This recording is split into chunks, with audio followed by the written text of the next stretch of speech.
Assalamualaikum warahmatullahi wabarakatuh. Bismillah, alhamdulillah, la haula wa la quwata illa billah, amma ba'd. Pada kesempatan ini kita akan bicara persoalan efek akibat dari pandemi COVID-19. Seperti yang kita ketahui bahwa akibat dari pandemi COVID-19 ini efeknya bisa kemana-mana. Bisa pada persoalan teologis, religius, agama, pada persoalan ekonomi jelas sangat berpengaruh, kemudian pada persoalan ketenaga kerjaan juga sangat berpengaruh, dan tentu dalam konteks pendidikan, akibat pandemi COVID-19 ini juga sangat berimplikasi serius bagaimana kemudian arah dan tantangan manajemen pendidikan di era new normal ini. Karena pemerintah juga suka tidak suka, kita harus akui bahwa akibat dari pandemi COVID-19 ini memaksa kita untuk bisa hidup berdampingan seperti juga dengan virus-virus yang lain. Karena kalau kemudian kita terus menghindari persoalan-persoalan yang terkait dengan pandemi COVID-19 ini, tentu terutama dari sisi ekonomi kita akan mengalami kelumpuhan yang cukup serius. Oleh karena itu, ya, sikap yang dilakukan oleh pemerintah dalam hal ini dengan mengambil kebijakan new normal ini harus juga disikapi dengan bijak oleh kita sekalian, terutama dalam konteks ini terkait dengan persoalan pendidikan. COVID-19 ini dan pandeminya ini memaksa kita untuk melakukan perubahan. Ada terjadi perubahan sosial akibat dari pandemi COVID-19 ini. Ketika dulu kita mencanangkan kehidupan, terutama dalam konteks pendidikan, diprediksi 5 tahun ke depan kita akan melakukan perubahan, terutama dari sisi perubahan pembelajaran ke arah virtual. Ternyata perubahan yang diprediksi terjadi 5 tahun ke depan itu dipaksa hanya 2-3 bulan saja oleh pandemi COVID-19 ini. Awalnya seperti orang berenang, kita dipaksa untuk berenang, kemudian takut tenggelam, tetapi karena harus selamat sampai ke tepian, pada akhirnya kita juga bisa untuk berenang. Nah, itu pemaksaan yang dilakukan di era pandemi COVID-19 ini. Prediksi perubahan perilaku baru selama dan pasca COVID-19 menuju new normal, pertama adalah stay at home style. Lalu kemudian kedua, bottom of pyramid. Kemudian yang ketiga, go virtual, dan keempat, empathic society. Coba saya akan urai satu persatu persoalan tadi yang saya sampaikan itu.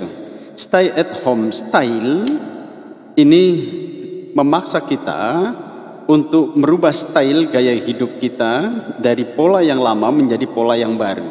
Gaya hidup baru kita sekarang ini lebih banyak tinggal hidup di rumah, kemudian aktivitas kita, working, living, playing, itu semua dipaksa harus di rumah dilakukannya. Kemudian adanya social distancing, kita mencoba untuk melakukan jarak.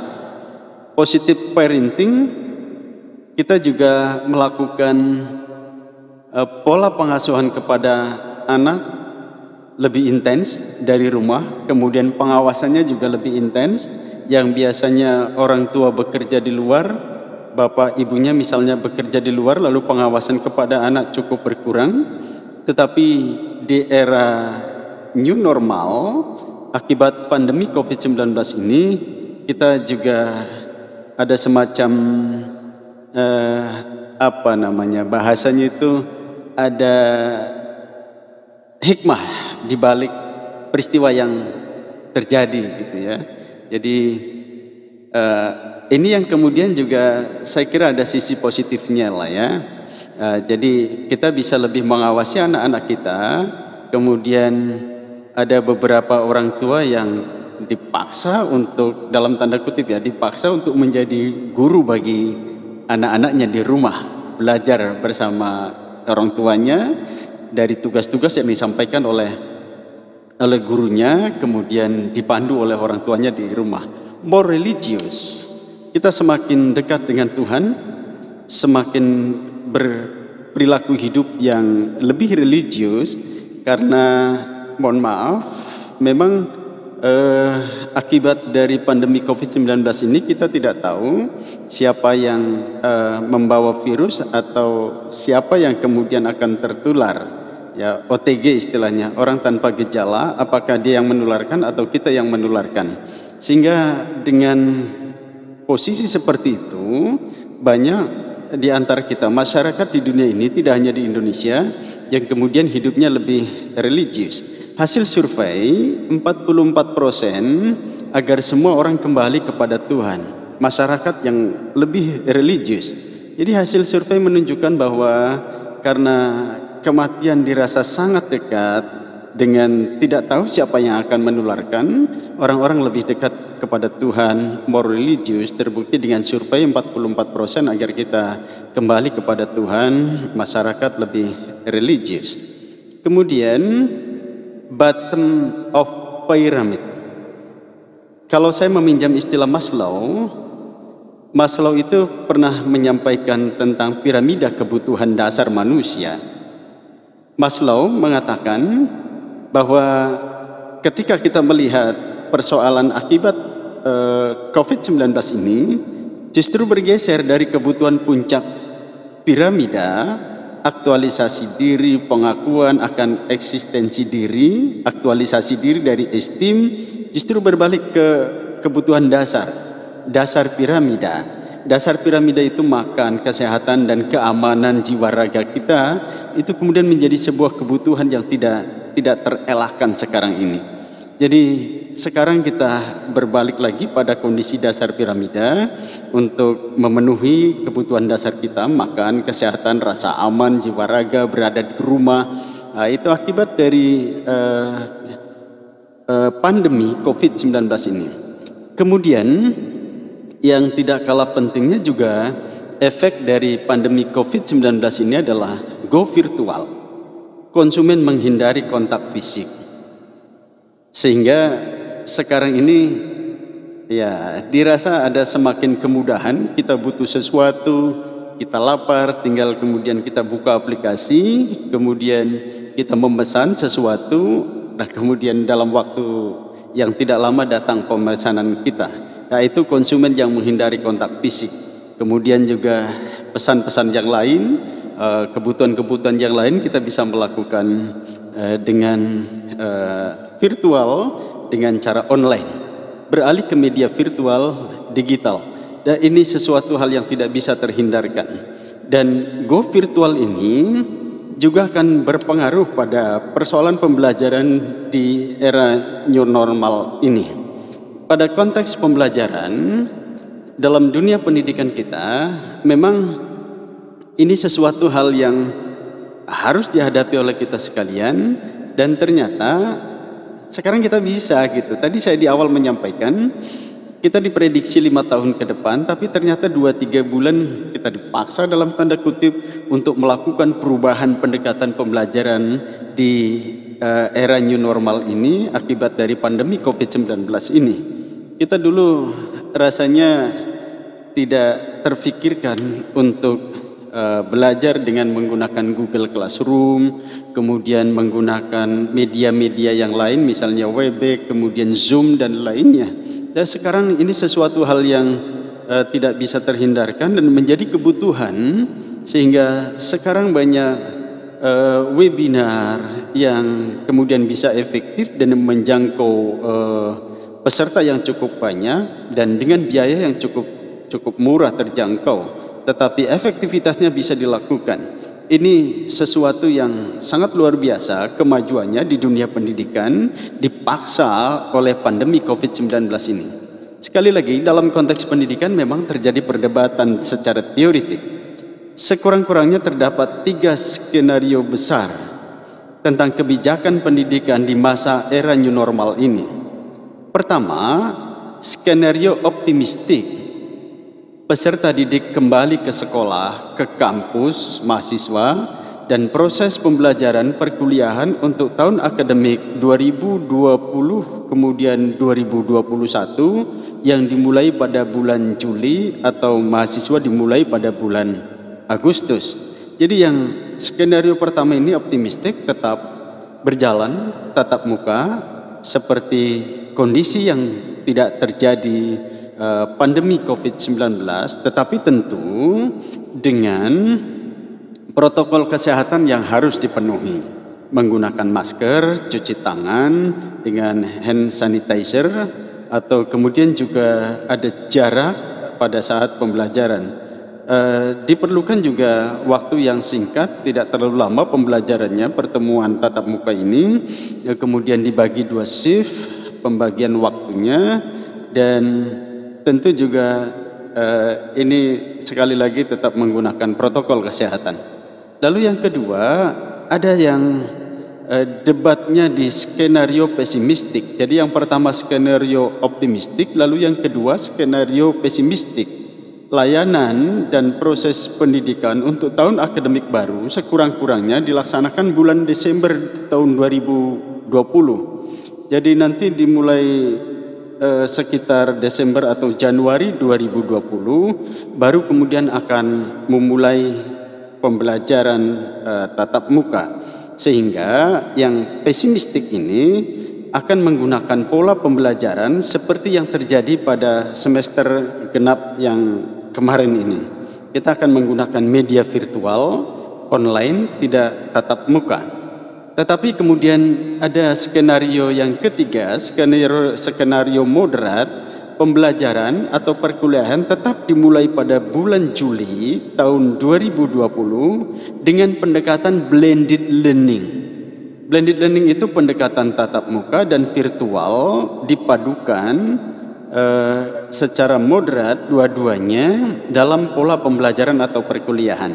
Paling tidak di awal perkuliahan kita menggunakan online daring, tapi kemudian ya yang tentu yang bersifat teoritik, tapi yang bersifat praktik yang harus ketemu itu dilakukan di ujung atau di akhir perkuliahan. Dengan harapan mudah-mudahan tentu ketika di akhir perkuliahan situasi zona di tiap daerah itu sudah mulai berubah, yang tadinya merah atau hitam kemudian berubah menjadi hijau atau yang menjadi aman gitu tiap daerahnya, sehingga jadi pola yang ketiga ini, pola yang moderat, memadukan antara pola pesimistik dan optimistik dengan pendekatan blended learning. Kemudian ini saya kira ya hal yang menarik. Sebelum terjadi COVID-19, ketika beberapa tahun yang lalu pada perkuliahan saya ada buku yang menarik tentang pendidikan yang bermutu dan berdaya saing, tulisan dari Profesor Dr. Deddy Mulyasana, MPD. Beliau memprediksi bahwa akan terjadi pergeseran paradigma manajemen pendidikan. Arah pendidikan akan bergeser ke pengelolaan yang lebih profesional, terbuka, dan demokratis. Konsekuensi dari itu semua tentu ini gejalanya. Gejalanya adalah pertama, kekuatan simbol ijazah bergeser ke kemampuan performa.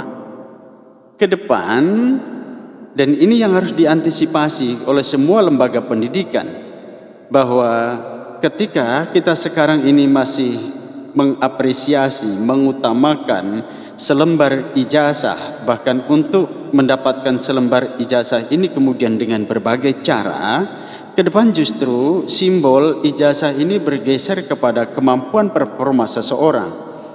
Apalah artinya selembar ijazah kalau kemudian selembar ijazah itu tidak menggambarkan akan kemampuan seseorang? Sekarang ini ada tantangan yang menarik ketika sebuah perusahaan misalnya membutuhkan jasa tenaga kerja kita, jasa tenaga kita, itu tidak menanyakan ijazah, tetapi apa yang bisa Anda lakukan untuk perusahaan saya. Artinya, ke depan akan menjadi tantangan perguruan tinggi, sekolah yang memproduksi ijazah ini, tetapi kemudian ketika ijazah tidak bisa menjawab tantangan ke depan, tidak menjadikan simbol performa seseorang, maka akan tergeser oleh seseorang yang mampu melakukan apapun yang dibutuhkan oleh perusahaan tanpa menanyakan ijazah. Dan ini saya kira sudah terjadi. Ya, sudah terjadi. Kemudian yang kedua, kekuatan individu bergeser kepada kekuatan jaringan. Networking itu begitu penting sekarang ini. Seseorang kalau kemudian mampu secara individual, tapi kemudian dia tidak punya jaringan yang cukup kuat, punya networking yang cukup kuat, tidak akan bisa sukses secara bagus. Yang ketiga, kekuatan formal ke daya pengaruh. Sekarang ini kekuatan pengaruh sedemikian penting daripada kekuatan formal seseorang. Persaingan bergeser dari harga ke layanan dan kualitas. Bagaimana kemudian kita bisa mampu memberikan layanan dan kualitas yang terbaik. Mutu itu paling tidak ada dua hal cirinya. Pertama adalah zero defect, ya, tidak ada kesalahan, itu kaitannya dengan mutu. Lalu yang kedua memberikan kepuasan kepada pelanggan. Jadi kalau kemudian bicara tentang konteks pendidikan, maka bagaimana pendidikan ini di-manage supaya kemudian masyarakat merasakan bahwa ketika menyekolahkan anaknya ke satu lembaga pendidikan tertentu, tidak ada mindset dalam pikirannya bahwa sekolah itu mahal. Karena dia mengetahui betul bahwa sekolah itu memberikan mutu yang terbaik sesuai dengan harapan dia, harapan pelanggan kita. Mutu itu adalah sesuatu yang sama dengan harapan atau di atas harapan pelanggan. Sehingga kalau kemudian pendidikan mampu memberikan layanan, memberikan kualitas yang baik, maka artinya pelanggan terpuaskan dengan itu sehingga kemudian dia akan menyekolahkan anaknya, menguliahkan anaknya ke tempat yang sejatinya diharapkan oleh dia. Ya. Jadi mau tidak mau sekarang ini tawarannya adalah tawaran layanan yang prima dan kualitas. Kenapa pendidikan harus melakukan layanan yang prima? Karena kalau insinyur itu fakultas teknik, ya misalnya teknik bangunan, tidak memberikan pelayanan prima, maka mungkin yang akan rubuh hanya satu bangunan.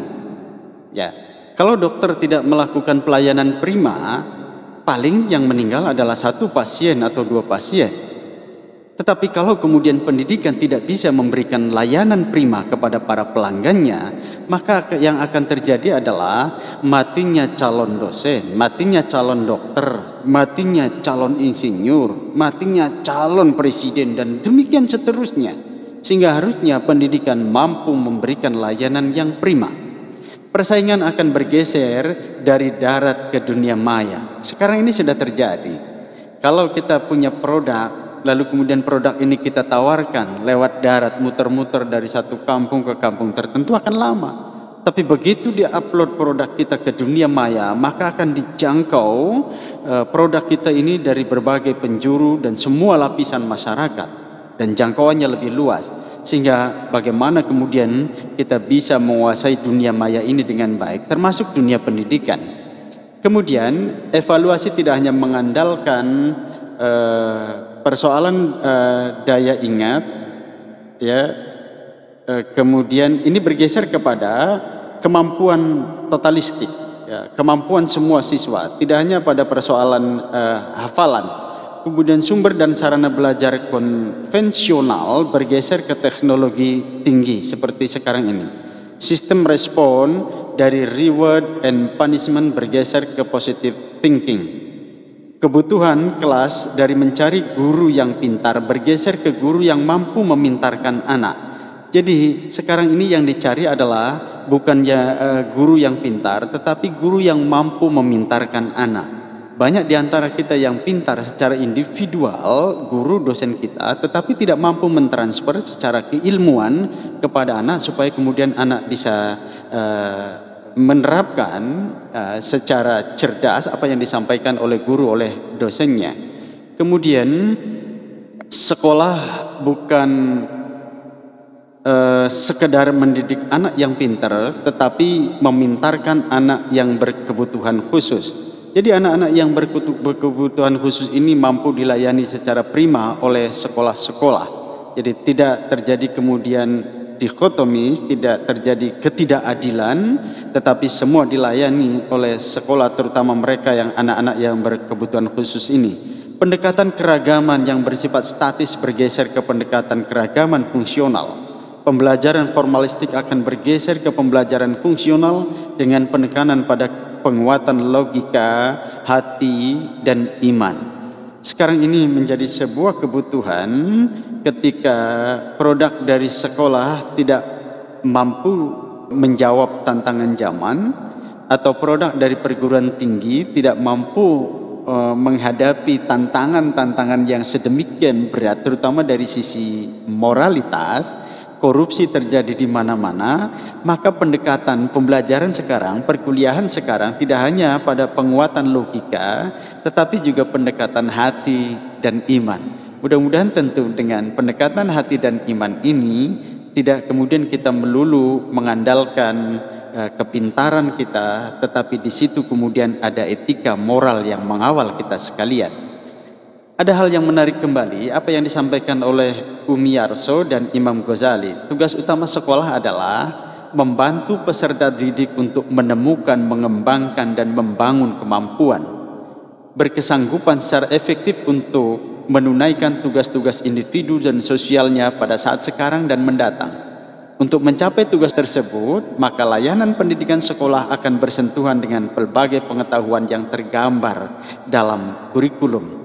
Saya pernah menyampaikan tentang sekolah bukan kuburan massal dengan meminjam bahasa yang disampaikan oleh Profesor Paul Breyer, bahwa seringkali terutama lembaga-lembaga formal pendidikan kita itu tugasnya bukan mengembangkan potensi yang ada pada diri anak, tetapi justru malah sebaliknya, yang terjadi adalah mematikan potensi anak.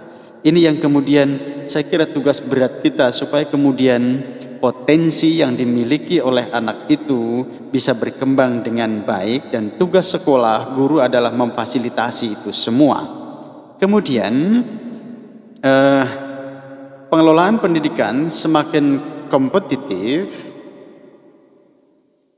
dan semakin komparatif. Pertama, kenapa terjadi seperti itu? Tidak seimbangnya tingkat pertumbuhan lembaga pendidikan dengan calon pengguna jasa pendidikan.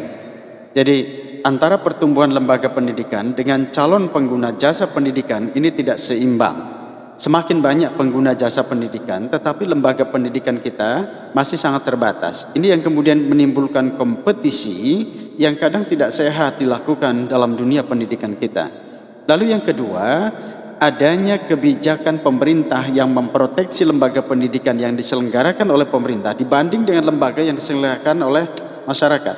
Artinya, sekolah-sekolah negeri itu diprotek sedemikian rupa oleh pemerintah, tetapi kemudian sekolah swasta yang diselenggarakan oleh masyarakat itu agaknya kurang mendapat perhatian dari pemerintah. Walaupun seringkali pemerintah menyampaikan tidak ada dikotomi antara negeri dan swasta. Kasus misalnya di Jawa Barat saja, kebijakan yang dilakukan oleh Gubernur Jawa Barat itu betapa memproteksi sekolah negeri sedemikian rupa dengan menggratiskan biaya pendidikan bulanan diganti oleh dana APBD ya, oleh pemerintah daerah itu. Untuk semua sekolah negeri, SLTA, SMA maupun SMK. Tetapi untuk swasta bahasanya adalah hibah, bukan ditanggung atau diganti oleh APBD. Yang namanya hibah kan nggak jelas sumbernya dari mana dan seperti apa prakteknya. Tetapi untuk negeri kan jelas betul gitu yang dilakukan oleh Gubernur Jawa Barat itu misalnya. Dan ini yang kemudian menimbulkan kecemburuan di kalangan sekolah-sekolah swasta. Ketiga, mindset masyarakat khususnya calon peserta didik lebih mempercayai lembaga pendidikan yang diselenggarakan oleh pemerintah dibanding dengan lembaga pendidikan yang diselenggarakan oleh masyarakat. Karena lembaga-lembaga yang diselenggarakan oleh masyarakat, sekolah swasta, ini memang sangat terbatas dari sisi pendanaan, fasilitas, sarana, dan lain-lain. Walaupun dalam konteks tertentu memang ada beberapa sekolah swasta yang cukup mumpuni, bisa dibanggakan. Kasus misalnya di beberapa sekolah di Cirebon, di kota-kota besar, Jakarta, memang swasta lebih kompetitif juga dibandingkan dengan sekolah negeri. Keempat, terbatasnya modal yang dimiliki oleh lembaga pendidikan untuk mengeluarkan dana yang tidak kembali secara langsung, misalnya iklan, pengembangan SDM, sarana dan fasilitas khusus. Nah, ini yang seringkali terjadi gitu. Tidak ada dana khusus untuk iklan, untuk kemudian bisa mengembangkan mutu sumber daya manusia, sarana dan fasilitas khusus yang disediakan. Lalu kemudian yang kelima, ketatnya persaingan mengakibatkan sulitnya melakukan akses ke distribusi dan pemasaran jasa pendidikan, terutama memang kecuali SMK ya, ada beberapa sekolah yang tidak dikhususkan untuk mencari pekerjaan ya, misalnya SMA atau sekolah-sekolah universitas yang bersifat umum gitu, tidak untuk bersifat untuk mencari pekerjaan. Lalu kemudian hal yang memaksa kita untuk melakukan perubahan di era pandemi dan pasca pandemi COVID-19 ini adalah empathic society. Banyak korban nyawa akibat COVID-19 ini. Bahkan trennya sekarang ini walaupun pemerintah sudah menerapkan new normal malah terus naik.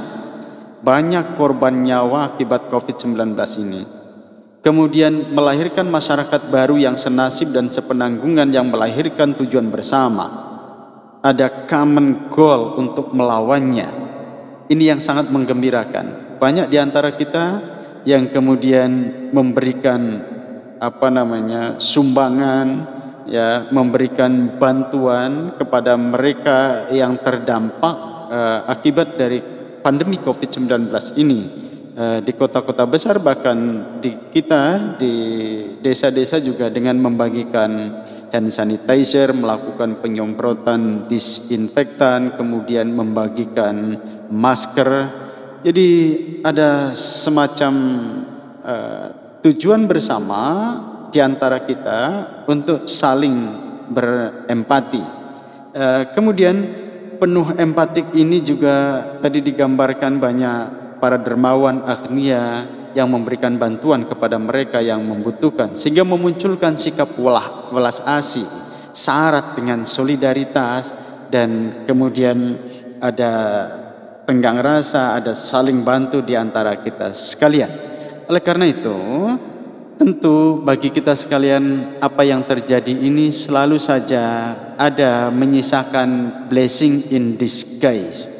Ada sesuatu yang tersembunyi, hikmah di balik segala peristiwa yang terjadi ini.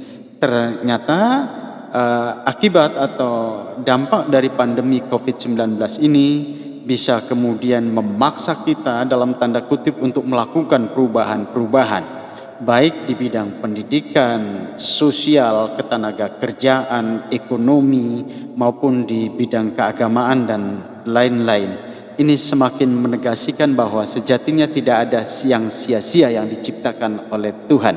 Dan mudah-mudahan kita bisa menyikapinya dengan baik, sehingga mudah-mudahan juga kita berharap COVID-19 ini terus kemudian menurun, bisa dipotong mata rantai pengembangannya, penularannya, sehingga insya Allah kita juga bisa ke depan hidup dalam keadaan normal kembali. Demikian, mudah-mudahan ada manfaatnya bagi kita sekalian. Terima kasih. Assalamualaikum warahmatullahi wabarakatuh.